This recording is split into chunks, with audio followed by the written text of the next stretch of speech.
अस्सलाम वालेकुम बच्चों, आज हम पढ़ेंगे शेल थ्योरम। तो गाज़ लॉ का चैप्टर जो हमने किया हुआ है, उसमें हमने पहले गाज़ लॉ पढ़ा, फिर गाज़ लॉ की एप्लीकेशन पढ़ी और अब हम देखेंगे शेल थ्योरम क्या होता है। तो शेल थ्योरम जो है, इसकी बच्चों दो स्टेटमेंट्स हैं। पहली स्टेटमेंट है, उसको हम बोलते हैं first shell theorem. First shell theorem जो है एक शेल के आउटसाइड के लिए है। एक शेल के आउटसाइड हमने कोई पॉइंट लेना है और उस पॉइंट के ऊपर हमने इलेक्ट्रिक फील्ड जो है वो कैलकुलेट करना है।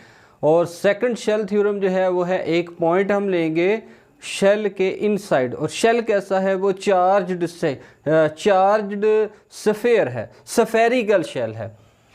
तो पहली बात यह है कि अगर आपके पास एक स्फेरिकल शेल है और इस स्फेरिकल शेल का रेडियस जो है वो सपोज अगर r है, तो स्फेरिकल शेल जो है इसकी आउटर सरफेस से हमने इसको चार्ज किया हुआ है। ये हमारे पास जो चार्ज है वो है Q।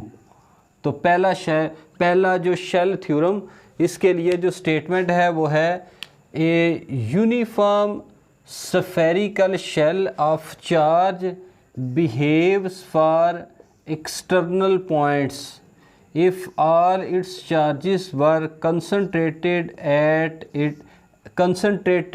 its center।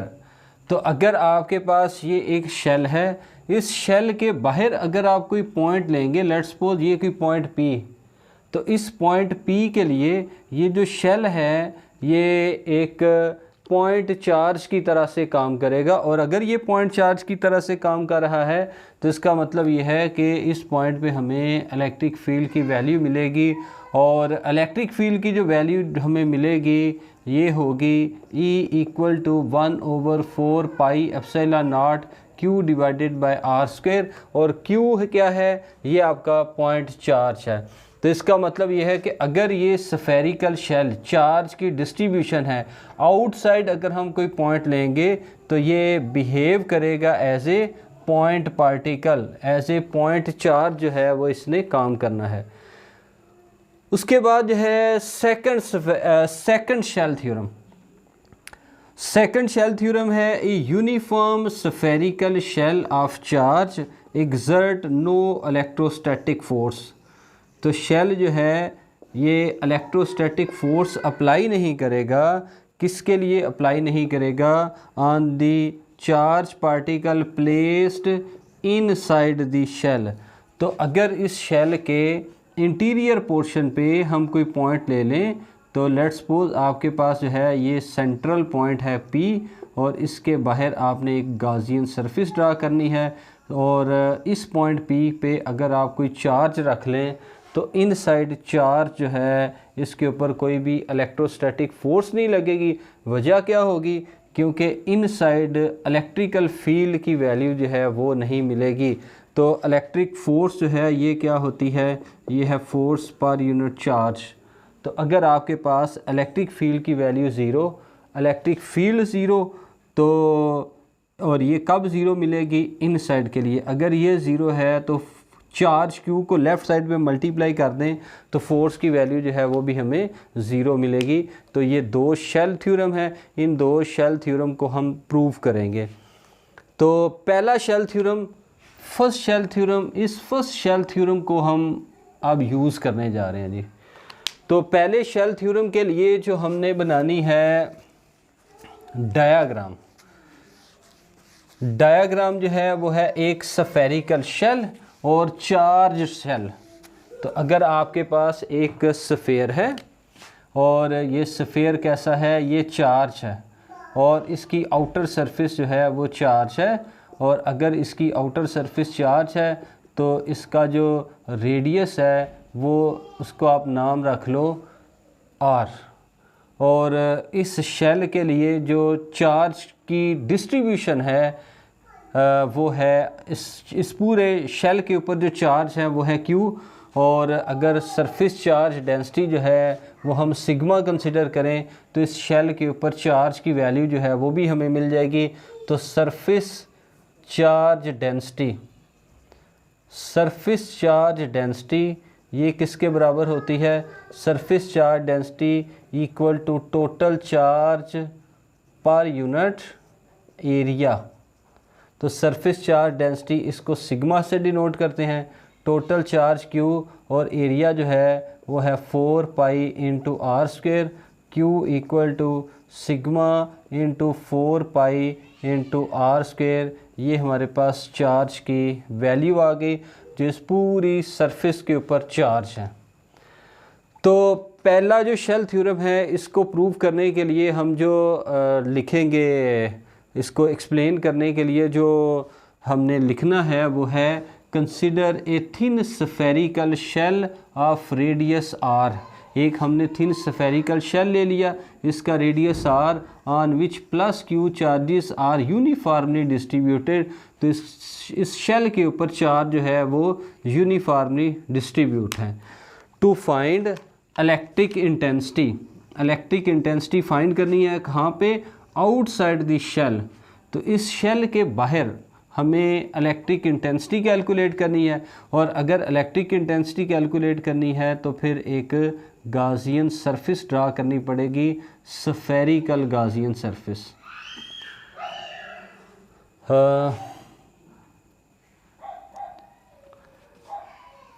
Draw a Gaussian surface of radius R. तो ये जो हम स्फेरिकल गाउसियन सरफेस बना रहे हैं, इस स्फेरिकल गाउसियन सरफेस का रेडियस हम क्या लेंगे, इसका radius R. Take a small area element D A, इस शेल के ऊपर एक स्मॉल एलिमेंट लेना है on which surface on the Gaussian surface through which electric field lines are passing. तो काम नेक्स्ट क्या होगा, ये जो आपके पास हमने स्फेयर बना लिया है, इस स्फेयर के ऊपर एक गाउसियन सरफेस जो है वो ड्रा करेंगे। तो लेट्स सपोज कि ये हमारे पास एक गाउसियन सरफेस है, और गाउसियन सरफेस के ऊपर हमने, और गाउसियन सरफेस कैसी है, स्फेरिकल गाउसियन सरफेस। इस स्फेरिकल गाउसियन सरफेस के ऊपर हमने एक स्मॉल एरिया जो है वो कंसिडर कर लिया। इस स्मॉल एरिया की जो वैल्यू है वो है डी ए, और ये जो चार्ज हैं, चार्ज की वैल्यू जो है वो कितनी है वो हम ये पहले ही कैलकुलेट कर चुके हैं। तो इस चार्ज की वजह से, इस चार्ज डिस्ट्रीब्यूशन की वजह से इलेक्ट्रिक फील्ड लाइंस जो है वो निकल रही है, और इस इलेक्ट्रिक फील्ड लाइंस की जो वैल्यू होगी पॉजिटिव चार्ज के लिए वो आउटसाइड है। तो आउटसाइड इलेक्ट्रिक फील्ड लाइन जो है वो पास होगी। तो इस पूरे सिस्टम पे फिर आप अप्लाई कर दें by Gauss law. By Gauss law जो है वो हमें पता है वो क्या है, E dot D A equal to Q divided by epsilon naught. और उसके बाद आप ई डॉट डी ए को ओपन कर लो, तो E D A into cos theta, और थीटा की जगह हम लिख लेंगे 0 डिग्री।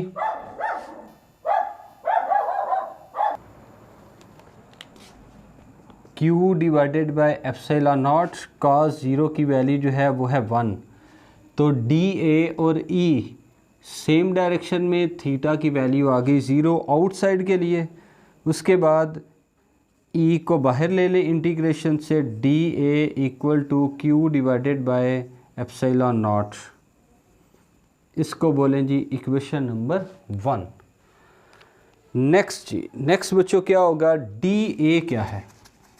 डी ए जो है ये है area of sphere.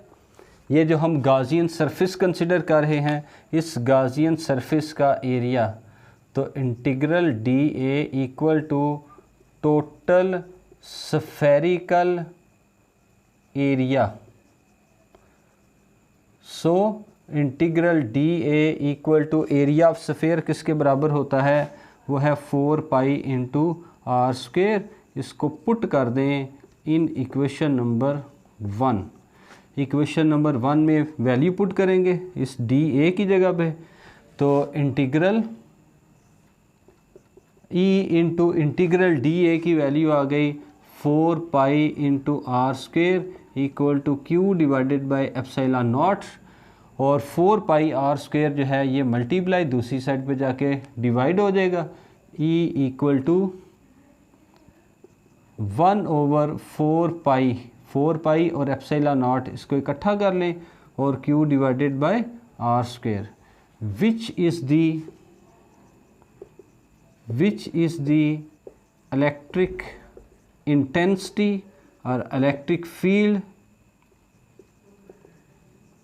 outside the sphere,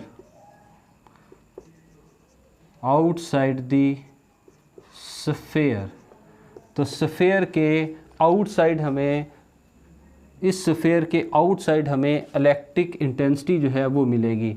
तो अब इसका मतलब ये है कि जैसे ही हम इस सरफेस से दूर जा रहे हैं तो ये जो सरफेस डिस्ट्रीब्यूशन है ये हमें एक पॉइंट की तरह से नज़र आ रही है। ये जो शेल पे चार्ज की डिस्ट्रीब्यूशन है ये एक पॉइंट सोर्स की तरह से काम करेगी।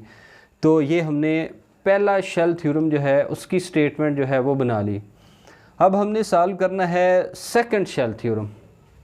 तो सेकंड शेल थ्योरम जो है इसके लिए हमें जो स्फेयर बनाना पड़ेगा, हमें जो गाउसियन सरफेस बनानी पड़ेगी, वो गाउसियन सरफेस आउटसाइड नहीं बल्कि इनसाइड बनानी है।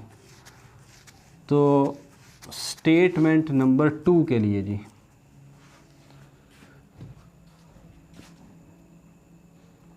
स्टेटमेंट नंबर 2 के लिए जो गाउसियन सरफेस है, इस गाउसियन सरफेस को हम ड्रा करेंगे इनसाइड और इसका रेडियस जो है वो है r। इनसाइड जी, पहले हमने किसके लिए सॉल्व किया, आउटसाइड के लिए। अब inside, draw a Gaussian surface, draw a Gaussian surface in the form of sphere of radius small r inside the shell. Take small area elements or area element on the sphere, या आप इसको लिख लो on the Gaussian surface,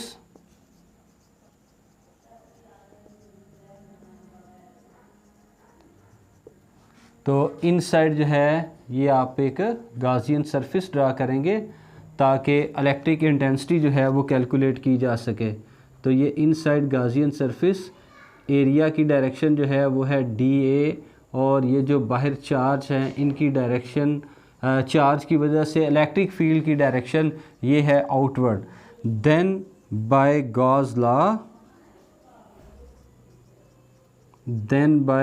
Gauss law integral E dot DA equal to Q divided by epsilon naught, इसको आप open कर लो।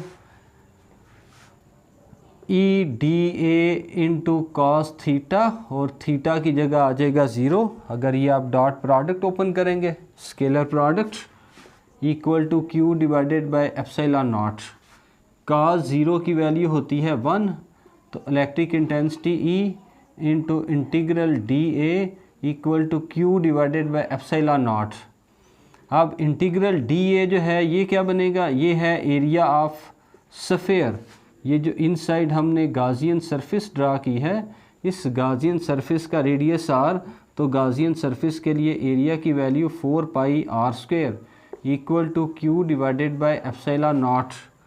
Q की value अब क्या होगी, जो पहले हमने सॉल्व किया था आउटसाइड के लिए हमारे पास जो चार्ज की वैल्यू थी वो थी sigma into 4 pi into r square.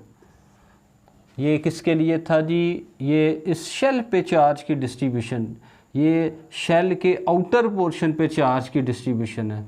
तो Q की वैल्यू जो है वो है 0, तो चार्ज है इस गाजियन सरफेस के इनसाइड कितने हैं, वो हैं 0, Q इक्वल टू 0, कहाँ पे, inside, E into 4 pi into R square equal to 0 बटा something, 0 divided by epsilon naught, 0 divided by something, answer आ गया 0, और E into 4 pi into R square.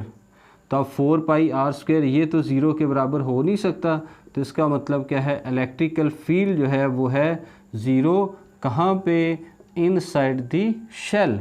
अगर inside the shell electric field 0 है, inside the spherical shell अगर electric field 0 है, तो इसका मतलब ये है कि अगर आप यहाँ पे कोई चार्ज रख लें, अगर आप यहाँ पे कोई चार्ज रखें, let's suppose Q dash charge, तो इस Q डैश चार्ज के ऊपर फोर्स अप्लाई नहीं होगी। उसके बाद आप लिखो let a Q dash charge is placed, let a Q dash charge is placed inside the Gaussian surface,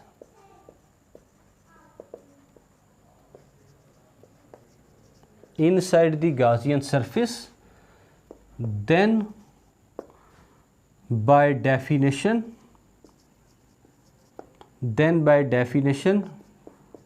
electric field equal to force per unit charge. तो electric field क्या है, E equal to force F, charge कितना है inside, वो है Q dash, लेकिन E की वैल्यू जो है, E की वैल्यू क्या है 0, तो E की जगह पे 0 इक्वल टू F बटा Q डैश। इसका मतलब ये हो गया कि चार्ज पार्टिकल के ऊपर कोई भी फोर्स नहीं लगेगी inside, which is the statement of second shell theorem, which is the statement of second shell theorem।